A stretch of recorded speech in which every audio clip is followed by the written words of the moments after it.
Yo, what's good, everybody? Hey, family. Are you laughing already? What are you laughing at? Hi, family. Happy Sabbath. Happy Saturday. Happy Friday to those that are watching and tuning in. It is March 1st. March 1st. February had 29 days. Felt like, It was a leap year, so. man, January and February just have been long months. You think so? Yeah, and March has 31 days, right? Yeah. 5 Saturdays. Yeah, I think it's 31. Yeah. Hello, everyone. Go ahead and tell us who's watching. The 8 of you. Is it 8? Yep, 8 of you that are watching. So I was laughing because just before coming on, you happened to share that the last time we were live, which was February 9th, the top of the month, I had on this very same sweatshirt. Yo, sometimes it be like that. I was like, I just really like this sweatshirt. It's comfortable. Wear It's it. one of my favorite sweatshirts, but I'm just like, oh shoot. This is one of my favorite. It's ripping. But at least you're Got not. hole. But at least you're not wearing it several times in the whatever. It's a nice It is sweater. what it is. It is a nice sweater. I really like it. So, so that's why I was laughing. Yeah, that's why I was laughing. How are all of you doing? It's so good to be here. March 1st. March 1st. 30 more days to go. But think about, like, we are in the third month of the year, 2024. About to finish the first quarter of the Yeah, year. that is pretty crazy. It just feels like 2024 just started. By the time we know it, it'll be 2025. It's crazy. It's crazy. It's crazy. But I guess there's no one watching or no one bold enough to go ahead and type in the chat to say, hey, we are watching from such and such. But as we're waiting, let's go ahead and talk about your week. My week was weaking. I am tired. I am thankful. I'm like yawning just talking about it, but I'm thankful for just Friday, just tomorrow and Sunday. I'm thankful for the weekend because I don't have a lot of things on my plate. I get to do what I want to do. I have things to do, but I get to do what I want to do when I want to do it. Yeah. And that's important, right? That's definitely important. Is where you're supposed to ask me how my week was. Oh, my bad. I thought you were just going to talk. How's your week? I feel like I'm not in the frame.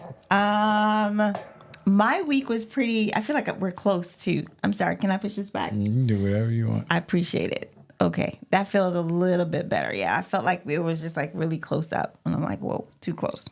But anyway, my week was pretty interesting, to say the least. It was pretty interesting. So this week we celebrated our niece's.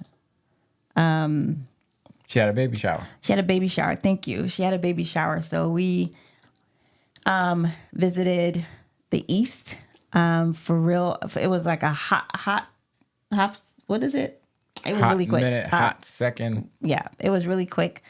We went into Jersey, and it was just nice to just, see my brothers and, to see my nieces and nephew and just really just be in the space. I just can't believe that, these little people that I remember when they were each born, that how big they are, how much they've grown. They're like a whole adults. Facts. They're adults now having babies. Yeah. And then on top of that, I think that the weather, right? When we first of all, when we left New York, it was like, 70s or something like that. Got to New York, it was in the 20s. And then on our way back home to Dallas,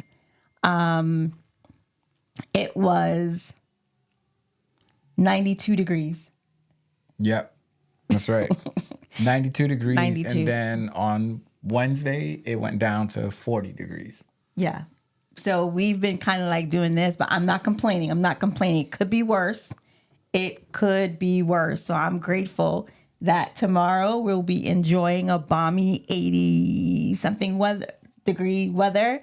So I'm really grateful for that. But the week was the week. But I'm just really grateful that it's the Sabbath and that this moment of pause is what literally I've been looking forward to all week. It's crazy. It is crazy. Like, you got to work. You got to work to pay the bills. Yeah. I can't wait till I don't have to, or people don't have to work. Like, if there's one thing, if I could wave a magic wand, I would get rid of mandated work. But then how would you survive? Like, how would you? Yeah, we won't need to work. We won't need money to pay bills. Everything will be free. That would be nice. That would be a great, nice world where everything is free and you get to enjoy life. Yeah. Everything is free. Houses are built. You can have one. Free access to education. Free everything. We all help each other out. Yeah. Yeah. I'm interested to like know what the world will truly be like if that were to be our reality. Man, it'll be a much better world. Probably be less war if everybody had what they needed. And people weren't greedy, but it's impossible. I guess impossible to have a world like that once sin exists. Yeah, because there's greed. Because I feel like even in the free, there will still be someone who thinks that your ice is colder than theirs, who think that, whatever it is that you're possessing is different or better. So, yeah, it's interesting to know, like, if there would really be unity and, that kind of a nice vibe if everything was free. Yeah. Yeah, what's the saying? There's enough resources for everyone's need, but not enough for everyone's greed. Wow. Yeah. Yeah. Demetrius, shout out to Demetrius. He said, they say the best things in life are free. Facts. I want to remember the rest of those lyrics. I know that's a song. Oh, yeah. I'd never heard of it. Guy is saying happy Sabbath. Happy Sabbath, What's up, Guy? Jean-Louis. What's up? But yeah, that would be great.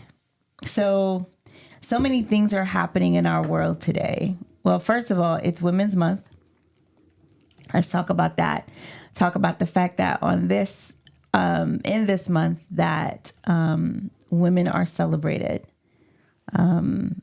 And so, of course, you're looking it up. Right. It's in my brain. Oh, gosh. So we need to get it out of your brain so that we can move on. Because I could almost feel like we can't move on until you find the lyrics. No, it's all good. It's a Frank Sinatra, but I'm not going to go into that rabbit hole. Let's continue. I appreciate it. I appreciate it. So we're talking about Women's Month. We just ended, I don't want to say ended Black History Month, but we just completed how America chooses to celebrate African Americans in the month of February. And it's so interesting. I feel like nowadays Black History Month isn't as, I don't know, like, I feel like it's watered down in terms of like the recognition or like and maybe it exists because I remember Black History Month, Malcolm X was playing, Martin Luther King Jr. movie was playing, like there were, documentaries playing, but again, I'm not watching TV like that. So maybe it's not. You know what I think has happened? Like you just asking that question just made me think about it. I think TV has changed. I think that when we were growing up, like TV was just 5 channels, and they used to show like those MLK commercials. Now You got Netflix. You got all these. I mean, honestly, how many of us still really watch like regular TV? Well, I mean, That's true. We have so many different channels, so there's not That's that true. many advertisements and things like that. So I think yes, it is watered down. One, and number two, I don't know if it's because of how much TV has changed. Where, I mean, we hardly see commercials. But I do think it's watered down, though. I do think that, like, I felt like growing up there was more of an acknowledgement. Effort. Yeah, like McDonald's will have like a Black History Yes. commercial, and all these other channels. Or you'll hear Martin Luther King Jr. speech. Yeah, playing. excerpts from it. Yeah, like now I feel like I don't remember, like, if not for social media, or I don't even know where else would I find something that celebrates Black History Month in the way that I remember, growing up. It was just like, even though it was a blurb of sorts, but it was at least a concerted effort in the media. And maybe, again, it may be there. I'm just not watching TV. Yeah, maybe it's just us. Yeah, maybe we're just not watching close enough, but I don't see it as much. I mean, anybody watching, do you feel like Black History Month in the media has been watered down in the church? Like, does it feel different in some way or the other to you? Yeah, that's interesting too. Yeah, it's interesting. And even our kids, of course, the schools. True. The schools probably, I think I heard Amber talk about Black History Month once. Caitlin's school had like a Black History showcase, and that was pretty cool. But that was it. But it is what it is. Guess you got to just do it at home. Mm-hmm. do the work at home. You got to keep the traditions alive. Yeah. And then, so Women's Month. So I think this officially marks the umpteenth year. I don't know the number, the umpteenth year that we've been in this space. That is right. Because I think our very first episode, it was about a sermon that you preached about a woman in the Bible. Mm-hmm. I don't remember her name. Do you remember her name? I think it was Dinah. Yeah. And we kind of just came on and had like a reaction to to your sermon. And then it's like, here we are. How many years ago? That probably was that was pandemic. That was like pandemic. That was in the heat of the pandemic. Yeah, so that was 4 years ago. Right. Wow. Yeah, that's crazy how that has how we're still here in this space. But Demetrius, sorry, go ahead. What's crazy, if anybody goes back and looks at that early episode and like our episodes after that, you'll see how many times we moved.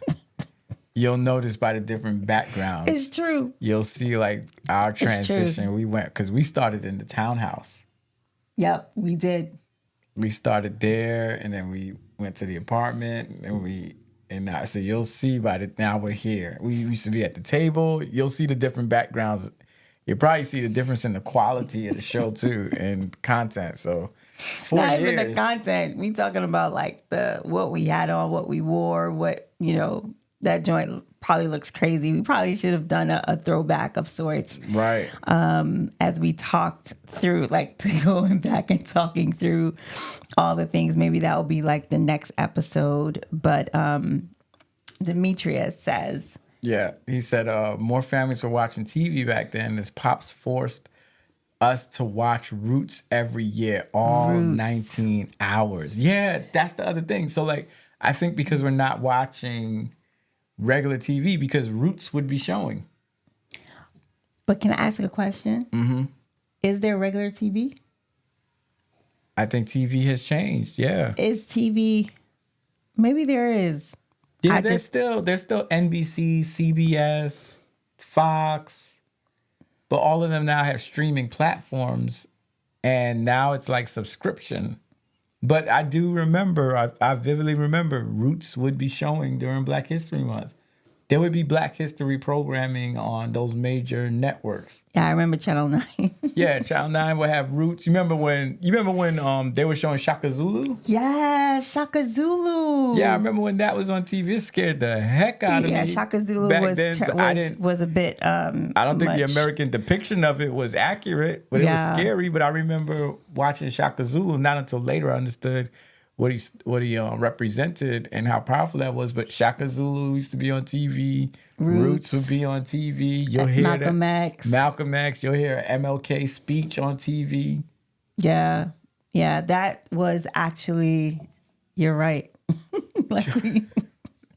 Demetrius said, "No more Shaka Zulu, dog." Oh my gosh, it is a classic though. It's almost like you had to watch Shaka Zulu, but it was terrifying, honestly. Yeah, there was one scene in particular that to this day I cannot get out of my head, and I think it was when the little boy was getting marked. Right. When he was getting the tribal marking on his face, I think, and how he cried. Like, I was just like, yeah, I'm not going to watch this again. Yeah, they can't show Shaka Zulu on TV because I think the depiction that they painted of Africans, people will be going nuts if they try to show Shaka Zulu on today. But then again, like we can always cross-reference and say, hey, someone is actually in Africa right now, and this is what their house and this is what their life looks like. It doesn't look like this, you know, how they portrayed Africans to be in those movies or in those, you know, whatever. Right. But that's a point. So I think like the way, so now these platforms control what they show. Now you have these other Netflix and Hulu and Paramount and Disney, everything. Everybody got there's so much content now. It's not just limited to those basic channels that we used to have growing up. Yeah, it seems like it was more condensed, right? Mm-hmm. It was a lot more condensed, but it is what it is. Melissa says, my father was a strong Black history advocate in our churches, in our community. My father would have Black history programs, and I don't see it the way my father presented it. Yeah. Yeah, it's kind of again, I don't know. Yeah, I mean, it's real. It's like if it continues, then it's gonna get watered down and forgotten, right? And we can't forget our history because Black history is American history. Mm-hmm. It's world history. Yeah, you're right about that. So going back to Women's Month. Oh yeah, it was a circumcision scene. Yes. No way that will air today. It's true. It's a circumcision. Oh gosh, I just got like nauseous. I think my picture of that series was just Shaka Zulu with the spear and running through like the jungle. Mm-hmm. I don't even remember if it was in English. It was definitely in English. Yeah, I just remember it was just it looked very barbaric, tribal. Like that's all I remember. I probably need to go sit down and watch Shaka Zulu again. I'm not watching. I'm gonna watch it. You on your own on that one. You are on your own on that one. But okay, so there's so many things happening in our world. Mm-hmm.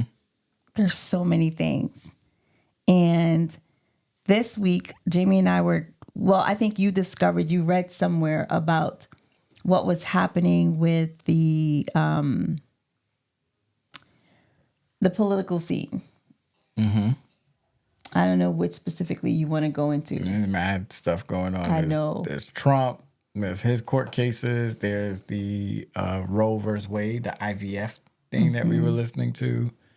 I mean, wherever you want to dive into, we could dive into. I think the IVF thing was really crazy. Yeah. Yeah. So I don't know if you've all been following the news and you've been paying attention to it, but the Alabama Supreme Court ruling with this couple that couples. It was three couples. But it was the one couple who was about to, it was what do you call those places that that store the embryos? I don't know, a clinic. I don't know what it's called, right. honestly. Nevertheless, the clinic dropped, somebody that was working there dropped the embryos. The couple sued the clinic and they won the case because the couple said that they killed their babies. So it's Right. like the whole conversation about where and when does life begin. So they won the case, and now it's a big thing because they won the case. Now these IVF clinics are refusing to do transfers for fear of My God. being sued. So it's like a whole big mess in Alabama. I'm sure it's going to reach other southern states as well.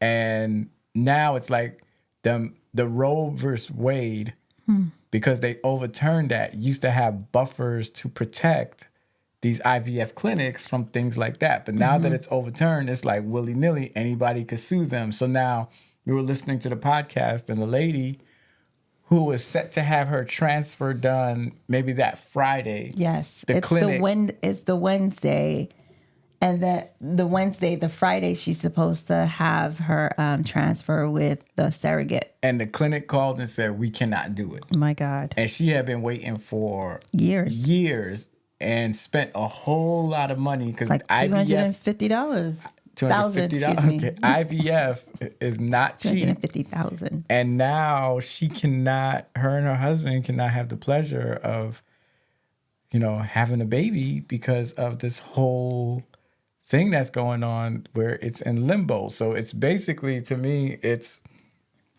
when men make decisions on behalf of women. That part. And policies. My God. But it's real crazy because the overturning of Roe versus Wade was supposed to protect life so that babies can be born. Right. That's the irony. The irony of it. But the overturning of Roe versus Wade and what it's opening up with court cases is now preventing babies from being born. Which is insane. Yeah. So you got people paying to transfer their embryos from those, I guess, Alabama and from Texas to other states, and it's just wild right now. It's a mess, and we felt so sorry for the lady because she said that they've been trying for years, and now she's like, "What? I got to go find more money to do IVF." Another round, probably another round in another state. So that's the issue, right? And they were trying to get the eggs. They were trying to get the embryos moved to a different state. So now the people that usually transports the embryos, eggs, no, they don't want to. They don't even want to touch it because they don't want to be held liable. And so it's just crazy. Like we were just talking, like how it's just so crazy that I feel like that is government overreach on a next level where I feel for the couple who did lose, right? They had that right.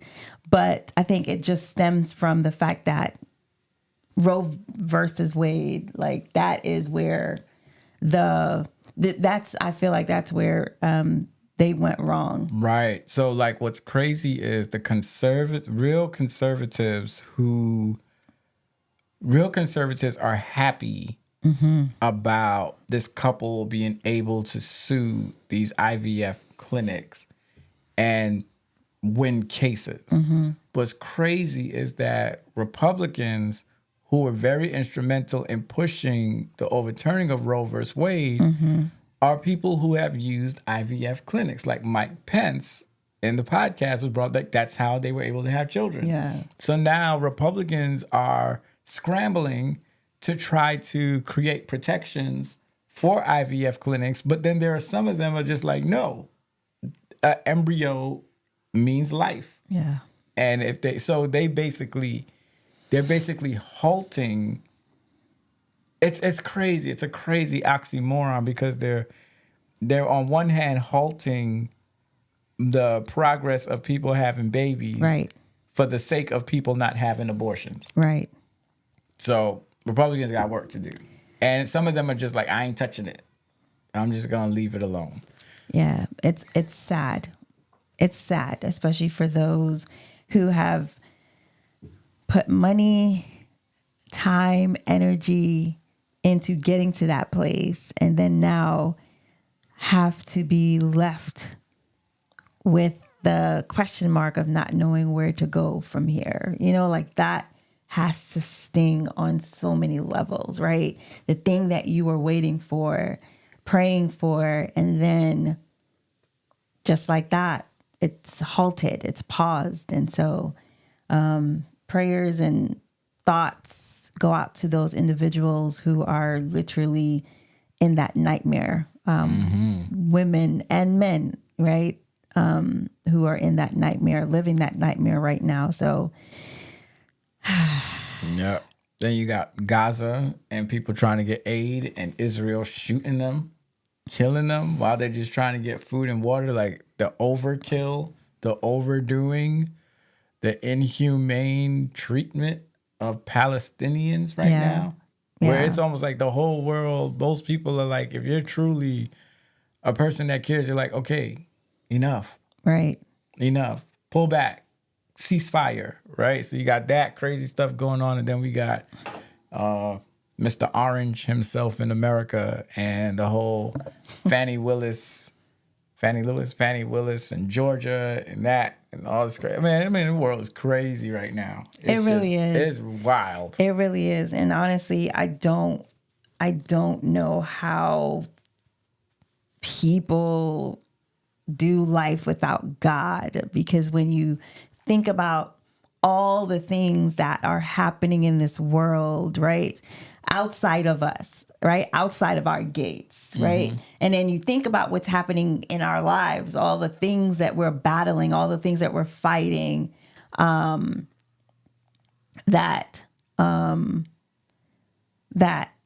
is like, how could you not find God as a source to help you, because that thing will completely leave you feel like you're going crazy. It's like a friend of mine, and we were talking the other day, and she was just like, you know, why is it lifing for everybody? Why is life lifing for everyone? It seems as though, you know, I don't know, back in the day, maybe when we were kids, the innocence of not really being or understanding what life has to offer, or not what life has to offer, but what life truly is, like living. What does that truly mean? I know that we were yearning to be grown, to be older, right? I can't wait till I'm 18. I can't wait until I'm 21, you know, to kind of be doing my own thing. And then when you get to that place and you're just like, yo, life is no joke. And so again, it's this heaviness. And, you know, her and I would just kind of talk through, like, why is it so heavy? And I told her, I was like, my take a little bit was kind of like, maybe we're exposed to so much more. Like our brains with technology is doing overkill. Like it's a lot. Right? Like we all know that it's just been how many years with technology? You mean like the use of technology in the robust way now, like what we're experiencing? I don't know. I mean, maybe the better question would be like, how long have we had the internet and devices in our hands? So I guess like, I don't know, when 2007, when iPhones and we started having the internet in our pocket. It wasn't like Y2K? Maybe Y2K. I mean, the internet, when did the internet come out? In the 80s? I don't even know. Yeah, it came out in the 80s. But I think like that's the thing about the internet, it never stops growing. Yeah. It just keeps growing. So there's more websites, more information, more. Now it's in our pocket. So I just think it's always been there. But like, I agree with you that the access to all this news is overstimulating us. Yeah. And it's just to the point where it's like, no more. Yeah, because what's happening is like, because it's something new, we don't necessarily know how to use it. We kind of pretend like we do, but we don't really know how to use this thing. And I think it was a podcast I was listening to, and they were basically saying like, our brain cannot our brains usually does not truly have the capacity to have how many people. Some people have 500,000 followers, 10 million followers. Like, our brain doesn't know how to process that stuff properly. Right? Like, people in our space, like our friends that we go to school with and our family members. But when we talk about we're exposing ourselves to thousands of people, right? Or to hundreds of people, thousands, millions of people, right? Some people on some platforms. And it's like, it's subject to, you are putting yourself out on a I don't know, like a display, right? Where you have the potential to be ridiculed. You have the potential to be, a whole lot of things, right?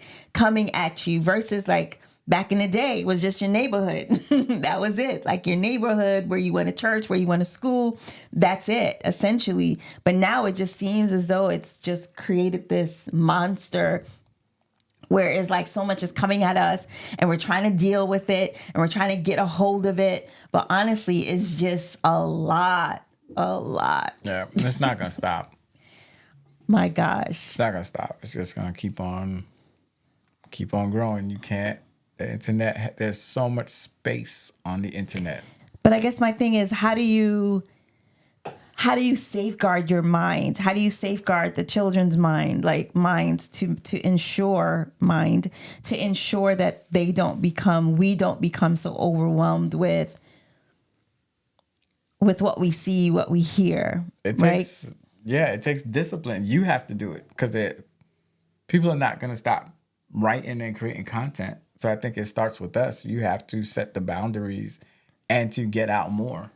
To be like, you know what? Let's put down a device. Let's be intentional and let's go out. Let's take a trip. Let's do something. But even with the device, it's always with you. Yeah.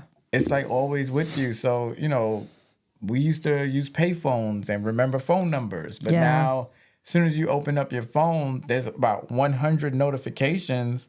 And then you just hit on it and then you open it up. Like for me, I'll open up a news story. And then I'll see another news story, and I'll see another news story, and it's just on and on and on. So it's like this double-edged sword. It's like you're happy that there's information at your fingertips, but then you also are like, man, it's maybe too much going on. No, not maybe. I think it is too much. If I'm being honest, it is a lot that is going on. Maya says, I create screen time boundaries on phone apps. Shut off. That's really good. That's really good. Intentional. Yeah. Adriana says, I've come into contact with thousands of different people in real life. I never thought of the amount of people on socials my info reach. Exactly. Like you never really consider your brain doesn't. When we think about, to Maya's point, when you think about there's 200 people like your stuff, right? 200 people in a room, that's a packed house. That's a packed room. Right. And she then this, I say it's a low viewing if I only have 200 people. Yep. Because now we're trained that the more likes we have, the more views we have, the better I feel about myself, the better I feel, right? Like mission accomplished. And I think constantly craving or running after that is a trap. Yeah. It's a trap that if you're not careful, you will walk into and you will completely feel horrible about yourself, because it's almost like if you don't have, I used to fall trap to this. So let me just put that out there. I used to, not anymore. Now it's just like whatever. But I used to fall trap to, I said fall trap. I used to be guilty of posting something and then if the viewing or whatever is low, it's almost like, dang, like nobody liked it, no that, whatever. And it'll kind of be taken personally, almost like it how can I say it started to dictate like how I felt about myself or felt about that thing I did, right? And so the lower the like count or whatever, the less I would feel, I would feel less about myself or whatever, right? The higher like I was like, oh yeah, great. Yeah, this is great. This is exactly what I wanted. So again, I think like we really have to be careful with all the things that we are susceptible to. Just because there's access to it doesn't mean that we have to give in to it. Yeah. Damaris. What a shout out, Damaris. Crazy that if low likes, I would even delete it. Exactly. So Maya said something that just like puts something in perspective for me. And that was the whole viewing thing. Like, all right, if we do this podcast and then we'll come back a week later, we'll see like 739 views, somewhere in that number. That's a lot of people. Yeah, it is. That's a lot. Like, if we're can you imagine we're standing up and we're sitting on a stage and there's 739 people listening to us at one time. We would walk away like, yo, that's major. Yeah. But on the internet, when we That's see that, not major. that's like, dang, only 739 people watched our podcast. Yeah, because now you're comparing. You're not like when you're in a venue and there's 700 and something people in a venue. You're not going to another venue saying, per se, you're not necessarily going to another venue saying, oh man, look, they have 740 people in their audience. And so now it makes, there's that competition thing. Is the competition comes when you literally can go over to someone's page, right? Click and you see that their views are in the millions and you be like, oh my gosh, like, wow, And so again, I think we really have to not care about that stuff because it's real. Celebrate them 20 likes. Facts. Yeah, I never really thought about that, but like to your point, it's that comparison, right? Yeah. It's that like, oh my gosh, look how many views they got for what they're doing, and you diminishing what you're doing because not as many people are watching. Exactly. Or watching it. So yeah, exactly. Comparison kills impact. Yes, comparison is the thief of joy.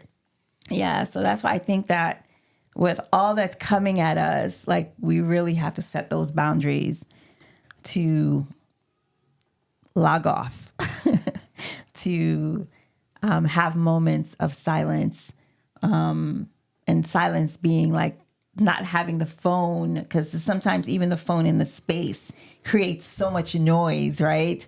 Because it distracts you. Like if you think about the majority of the times that we now go into a restaurant, sit down and eat, everyone is at the table on a device.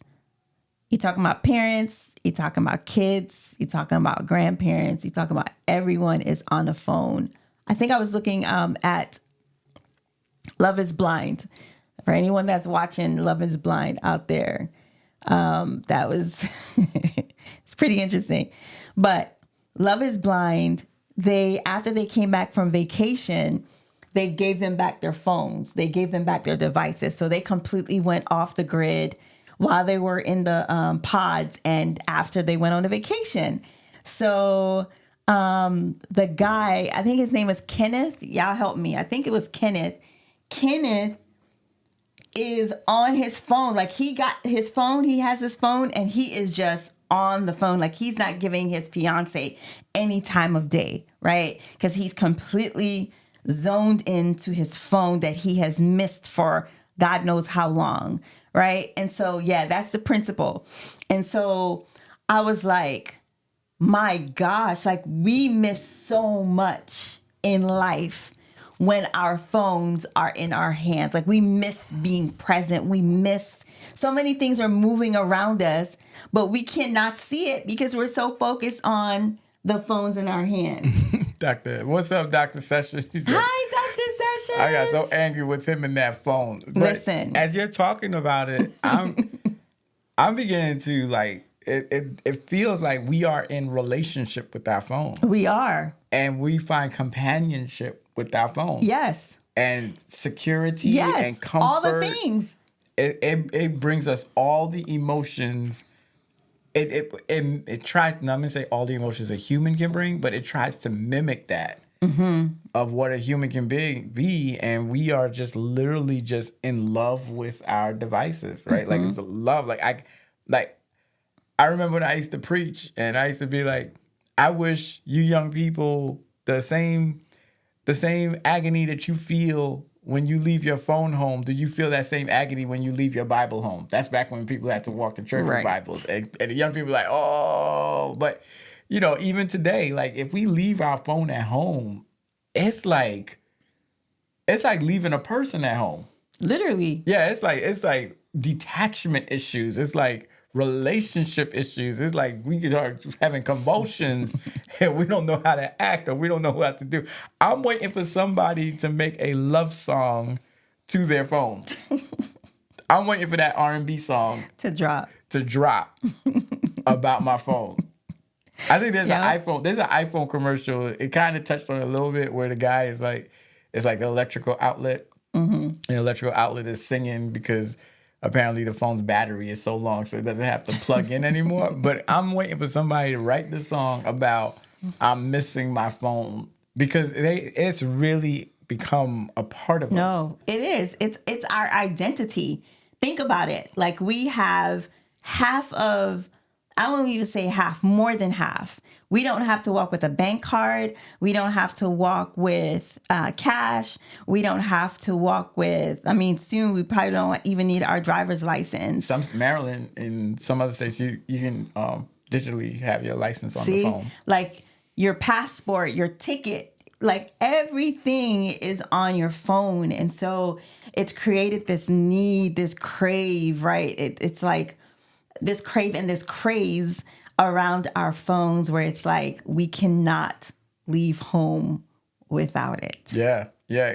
Don L said, Mr. Telephone Man. It's going to be the new version. Mr. iPhone Man. No, literally smartphone man. So again, going back to the original point where it is like life is lifing. And I think life continues to life because back then, all we could compare ourselves to were our friends, maybe the TV shows that we watched, which was limited, right? That was a limited amount. We only the newspaper, right? Like we didn't have much to compare to. And of course, there were spaces where we did compare ourselves, like at work or school or whatever, but not on this magnitude, like not in this way. And it almost feels like we truly need to, I'm talking to myself. Let me talk to myself. I need to truly guard my heart and guard my mind from,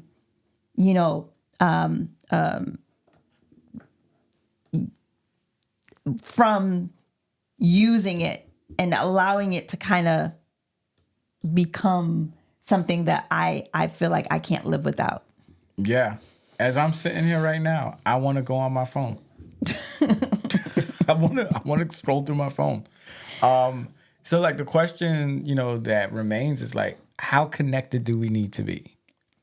Like how connected to what's happening in the world do we need to be? Not this way. I think this is extreme. Like I feel like we're not even in the middle of it. I feel like this is the extreme. Yes, it is extreme. Let me tell you how crazy it was. You remember when the power went out when we were in the townhouse and we couldn't get inside the house? Yes.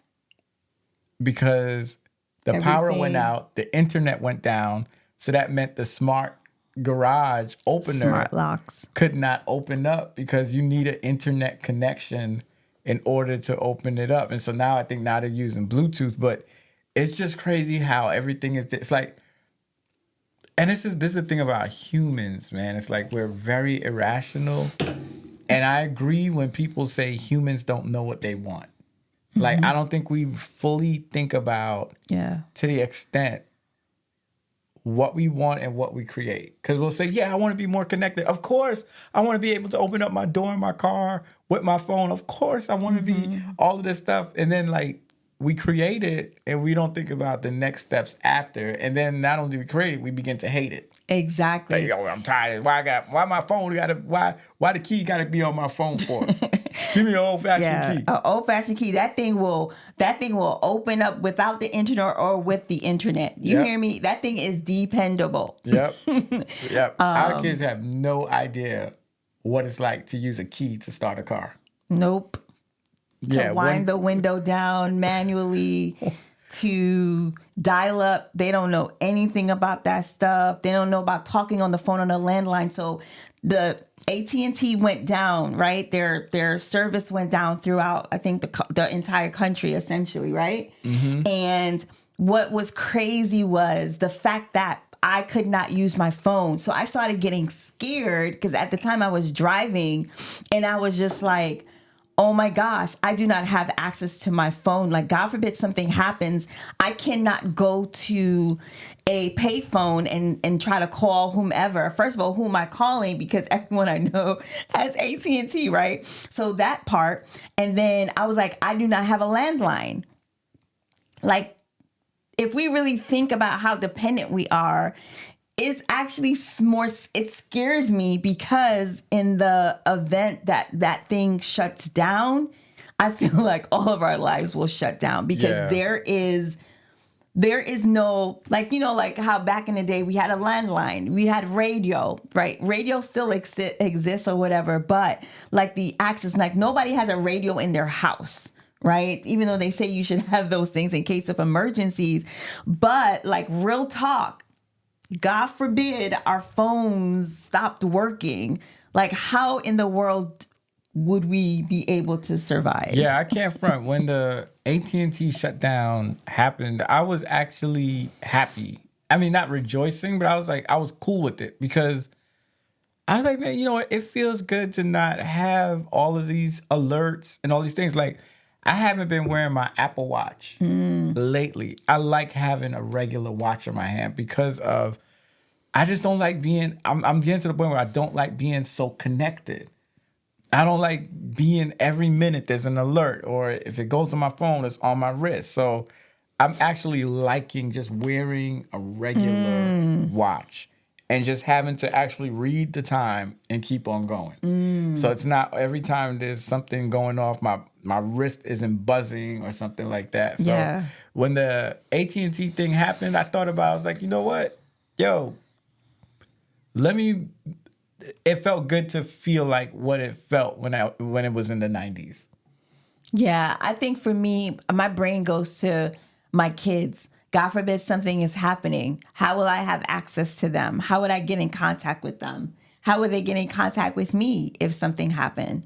Like legit. Some of us we still use a GPS to get from point A to point B. So it's like, where am I driving to? God forbid something happens. Where am I going? Right. You know, all those things. Yeah, I think it has its place, and I agree with you. You can have that sense of anxiousness without, not feeling disconnected. Yeah. And I think that's what happens when like the phone service is down. You feel disconnected, but I think we all need a balance when it comes to it. Yeah. Lena says makes a good point. She says the technology that our phones, the technology that our phones have is great. What I find concerning is folks are so wrapped up in the convenience of the phone that folks lack eye-to-eye conversation. Even the worship service is invaded by our phones. Look around church, heads are bowed, but they are not praying. They're on their phones. Yeah. And even when you're at a concert, even when you're at a place, right, like an event, a lot of times we're not soaking in.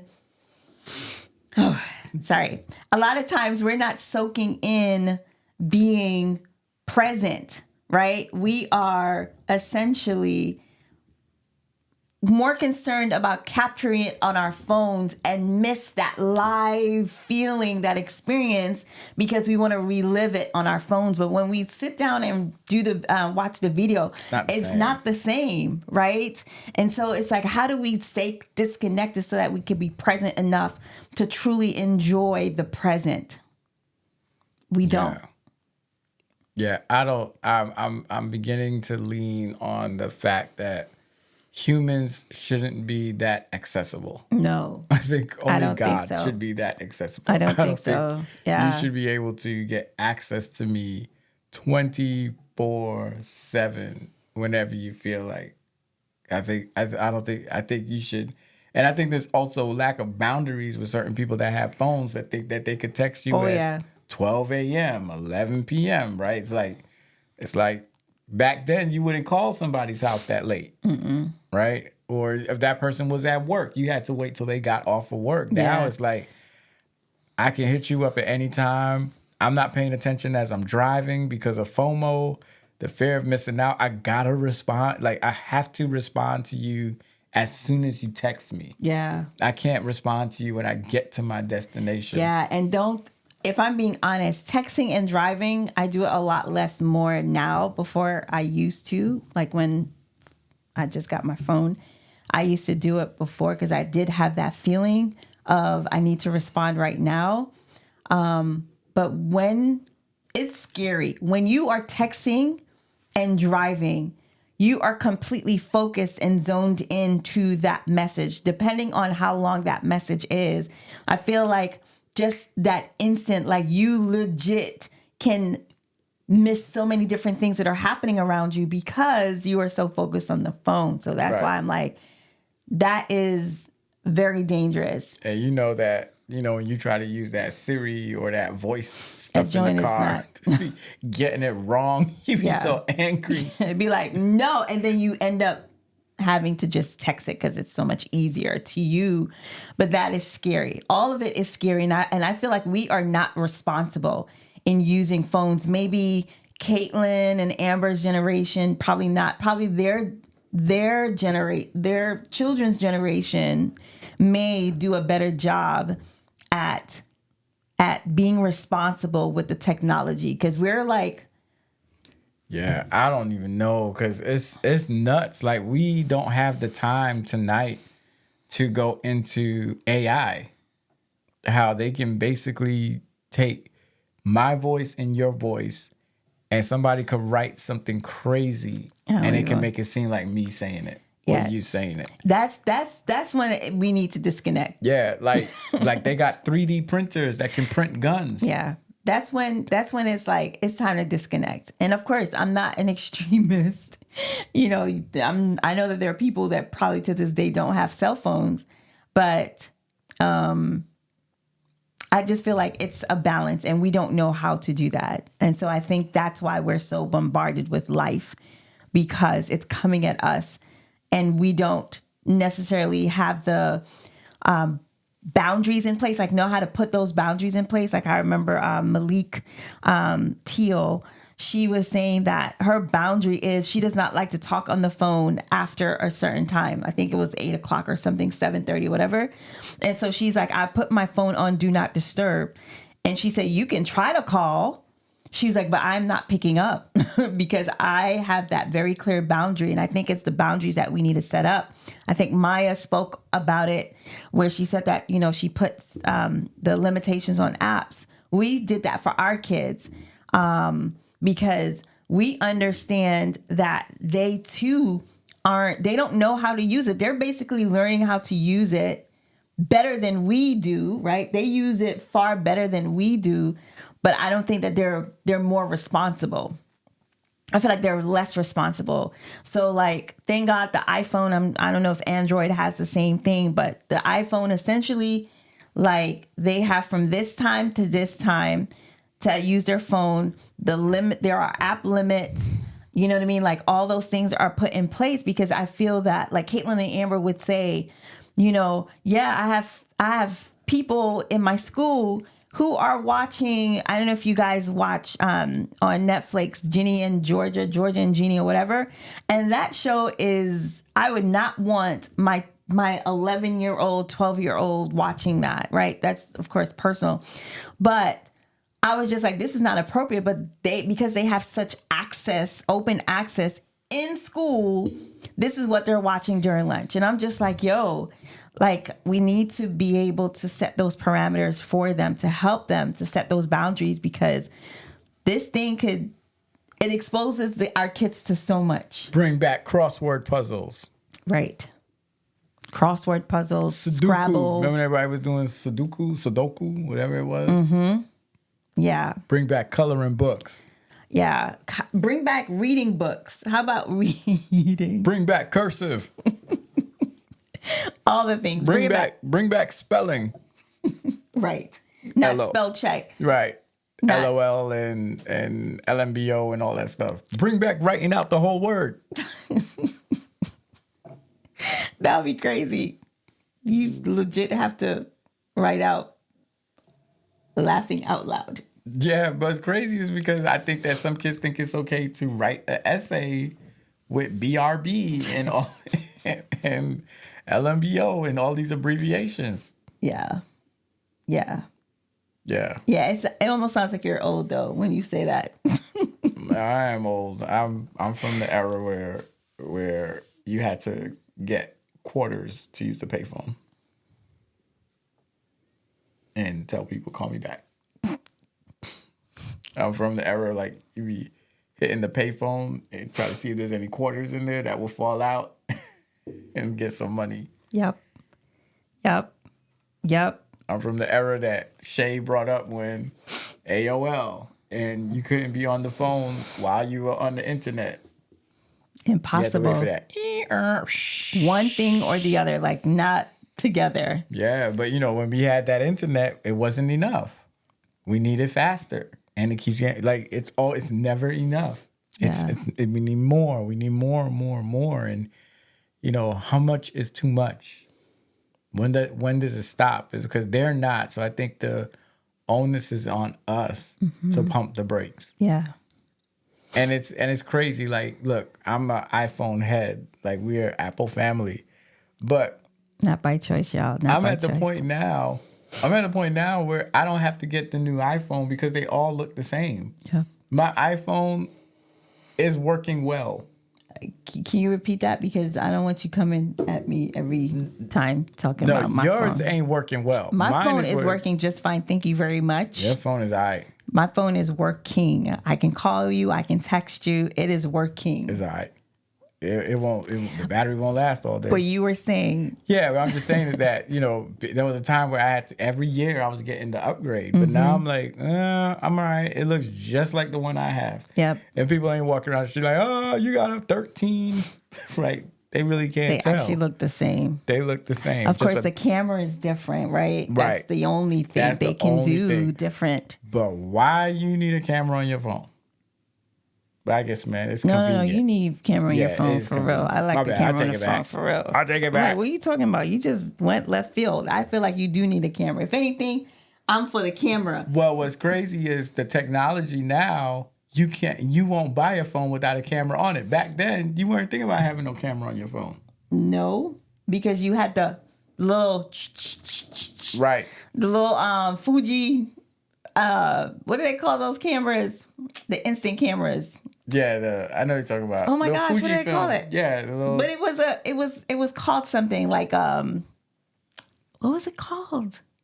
I know what you're talking about. I remember I used to have my first camera was the rectangular one, and then you had to buy like the flash that went on top of it, and like it had like 12 lights, and so like anytime you took a picture and you used it, it was like one was gone, another one was gone. You don't remember that? Nope. Oh man, I'm not that old. Disposable cameras. Disposable. Thank you so much, Anderson. My first camera, it was rectangular, and you had to buy a flash to put on top of it. That's wild. Yeah. I don't think I remember that. I'm gonna find a picture of it and put it on. But But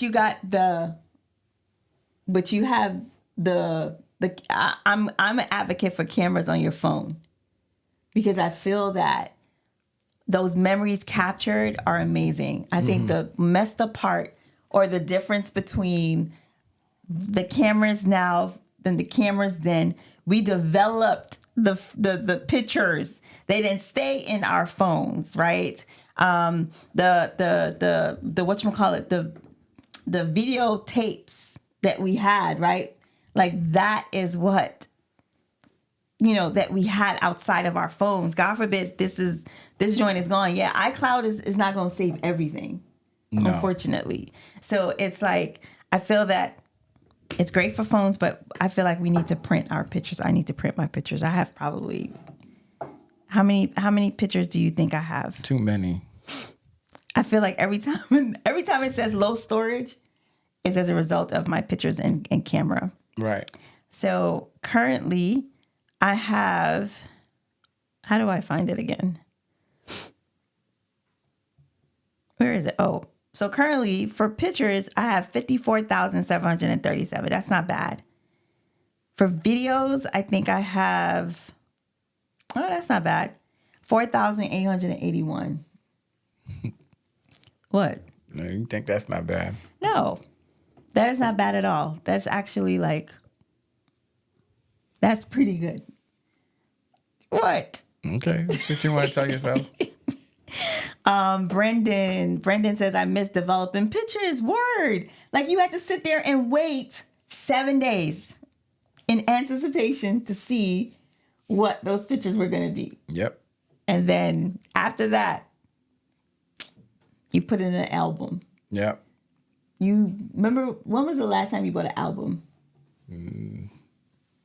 Last album we bought was for Caitlin but it was pictures that we took on a phone and we sent them to a company and they put together a photo book. Gotcha. Yeah, put it in the album. Shay says, I have 2 phones, one personal, one business. You serious, girl? Yeah, and it says 54,000 photos. Like, that's wild. I feel like that was a judgy 54K. I'm sure that's nothing in comparison to some people who probably have well over 100K. I like taking pictures. I like memorializing moments and looking back and saying, oh my gosh, do you remember when? You don't? Nah. I mean, they're cool, but I don't go crazy about it. Okay. He said no judgmental. All right, folks. This has been great. Yes, this has been great. Maya said that is a lot. Maya, I feel like you're also judging. Right, judging. You're just trying to say that's a lot. 54,000. Because we're using our phone to stream right now, so I'm gonna look at how many I have. You probably have the same amount. We'll see.